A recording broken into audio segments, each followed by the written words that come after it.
how many times have we seen, their behavior on display long before Marjorie Taylor Greene called Joe Biden a liar in the State of the Union? Again, I allude back to the Mike Pence thing when they got up and left. That was how many years ago? We finally have people who are playing by their playbook. Yeah. That's what happened, right? It's not the reverse. They have been setting the precedent for a very long time. We have a couple people who are like, oh, fine, if these are your rules, I'll play by them. But don't act like we're the ones who are constantly, shouting down people. Yeah.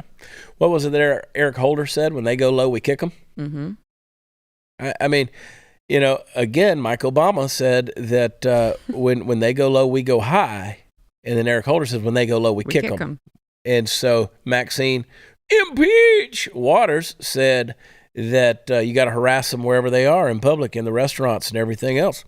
So now you're getting some of that same stuff where we say, yeah, we're going to call you out on your bullshit. Mm-hmm. It's not, free speech is one thing. Yes, you have the right to protest. You can heckle to the degree that you can get away with it. Right? Mm-hmm. You come to one of my shows and you heckle me, that's not under your free speech clause in the First Amendment. We're going to have security escort you out. We had that happen last week. Had a guy who had a little too much, and he wanted to be part of the show. And he wanted to show me his boobs, and he had them. He stood up right in the middle of a sold-out crowd, down below the balcony, right in the center, right here. How did you not tell me this? And he wanted, it happens, it happens so often that where every now and then you always have the drunk guy that wants to be part of the show.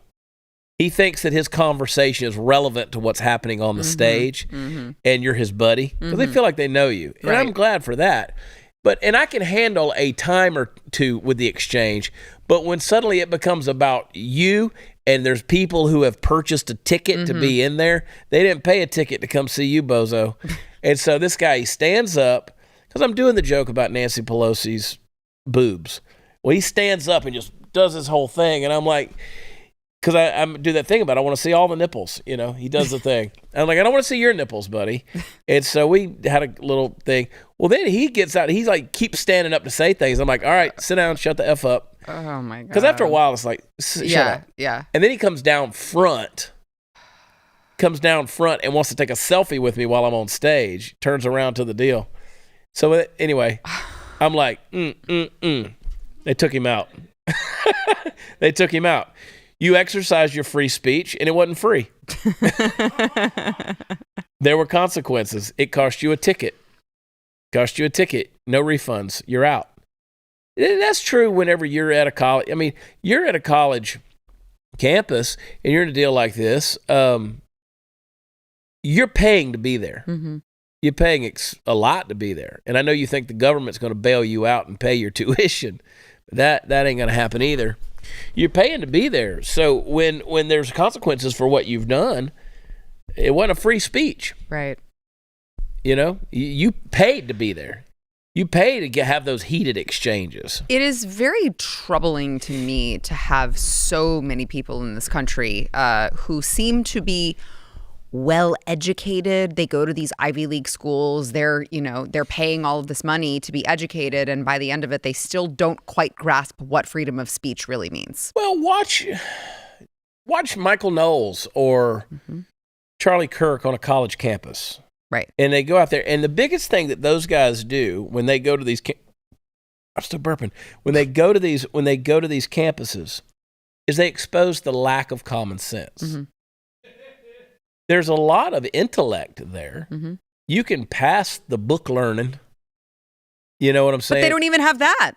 Not anymore. For arguably one of the most important tenets of our country, they don't even know.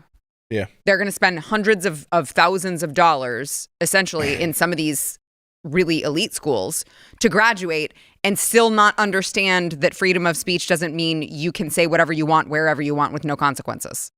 Well, Sonny Hostin, who's going to get on there and say, I'm a lawyer. Right. That's what I'm saying. And I'm like, I know that you think that makes you sound smart when you say, I'm an attorney. I've known a lot of attorneys. not a lot of smart attorneys. Yeah. I know there's a few.